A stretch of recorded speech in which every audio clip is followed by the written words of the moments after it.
నమస్తే and welcome to our channel. ఇవాల్టి special recipe ఏంటంటే సూపర్ సింపుల్గా ఈజీగా ఇలా స్పాంజీ కేక్ని అది కూడా ఇలా చక్కగా మనం ఇంట్లోనే ఎలా తయారు చేసుకోవచ్చో చూసేద్దాం. నేను చెప్పిన కొలతల ప్రకారం చేసినట్టయితే మీకు కూడా ఒక మినీ కేక్ అలాగే ఒక పెద్ద కేక్ని రెడీ చేసుకోవచ్చు. దీనికి ముందుగా ఒక 10 ఎగ్స్ని అయితే నేను ఇక్కడ తీసుకున్నాను. ఇలా తీసుకున్నవి ఒక మిక్సీ జార్లో ఇప్పుడు బ్రేక్ చేసుకొని వేసుకోవాలి.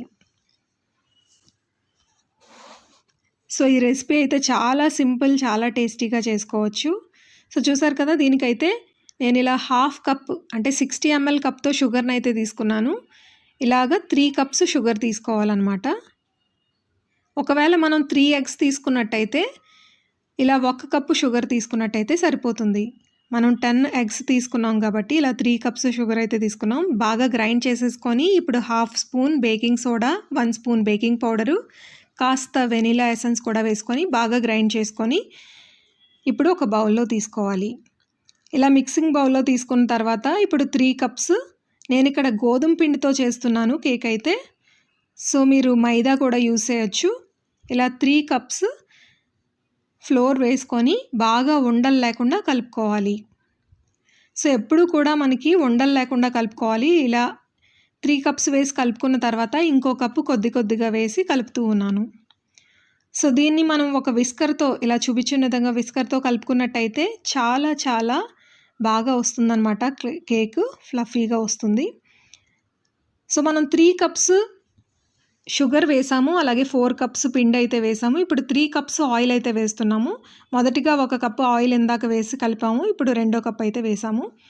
ఇలా ఒక్కొక్క కప్పు వేసుకుంటూ కొద్దిగా ఉండలు లేకుండా కంప్లీట్గా కలుపుకోవాలన్నమాట.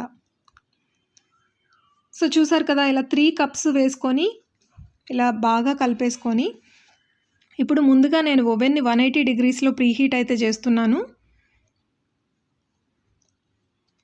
సో ఓవెన్ ప్రీహీట్ అయిపోయింది. ఇప్పుడు మనం కేక్ గిన్నెలో ఇలా ఒక బటర్ పేపర్ వేసుకొని కాస్త గీ అప్లై చేసుకుందాం.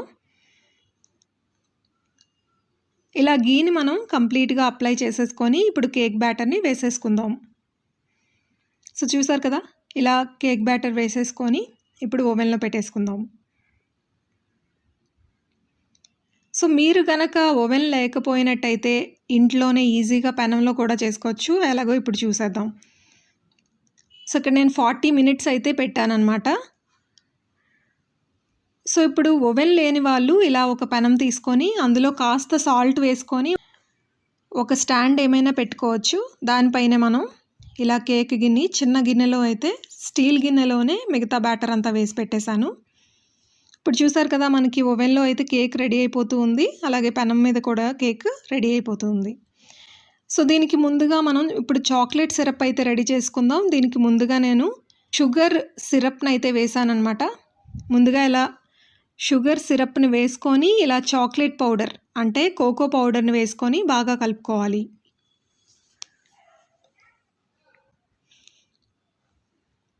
సో ఇలా చూపించిన విధంగా ఈ కన్సిస్టెన్సీలో రావాలన్నమాట. మనకి చూసారు కదా, ఇలా పెనం పైన కేక్ కూడా చాలా చక్కగా రెడీ అవుతూ ఉంది.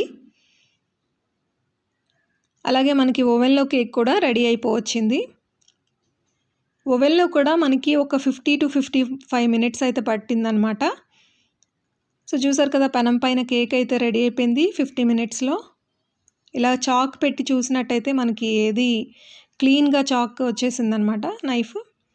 ఓవెన్ కూడా మనం స్విచ్ ఆఫ్ చేసుకొని ఇప్పుడు చెక్ చేస్తున్నాం. సో నైఫ్ అయితే క్లియర్గా వచ్చేసింది కాబట్టి కేక్ అయితే రెడీ అయిపోయినట్టే. సో ఇప్పుడు ముందుగా మనం రెడీ చేసుకున్న ఈ చాక్లెట్ సిరప్తో కేక్ని డెకరేట్ చేసుకుందాం. సో చూసారు కదా, మినీ కేక్ అలాగే పెద్ద కేక్ కూడా చాలా ఫ్లఫీగా చాలా బాగా వచ్చాయన్నమాట. ఇప్పుడు మనం మినీ కేక్ని తీసుకున్నాం, దీన్ని మధ్యకి అయితే కట్ చేసుకుందాం.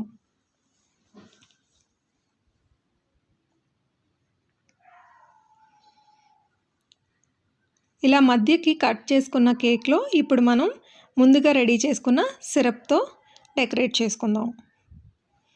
సో ఇలా చాక్లెట్ సిరప్ మధ్యలో వేసుకోవడం వల్ల కేక్ కట్ చేసిన తర్వాత మనకి చాలా చాలా టేస్టీగా వస్తుందన్నమాట కేక్. చూసారు కదా, చాలా స్పాంజీగా అయితే వచ్చింది. దీనిపైన కూడా ఇలాగే చాక్లెట్ సిరప్ వేసేద్దాం. కంప్లీట్గా ఇలా చాక్లెట్ సిరప్ వేసుకోవాలి. సో ఇలా మొత్తం చాక్లెట్ సిరప్ వేసుకున్న తర్వాత ఒక జీడిపప్పునైతే నేను వేసానన్నమాట. జీడిపప్పు పౌడర్ని గ్రేటర్తో యూస్ చేసి దానిపైన జెమ్స్తో డెకరేట్ చేశాను. ఇలాగే సేమ్ ఇదే మెథడ్లో మనం పెద్ద కేక్ని కూడా కట్ చేసుకొని మధ్యలో చాక్లెట్ సిరప్ని వేసుకున్నాం.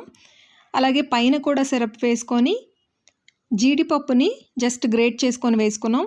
ఇలా చెర్రీస్తో అయితే డెకరేట్ చేసుకుంటున్నాం.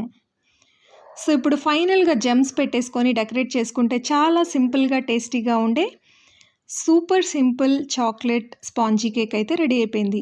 సో ఈ రెసిపీ మీకు నచ్చినట్టయితే తప్పకుండా లైక్ చేయండి. అలాగే మీ ఫ్రెండ్స్ అందరికీ షేర్ చేయండి. థ్యాంక్స్.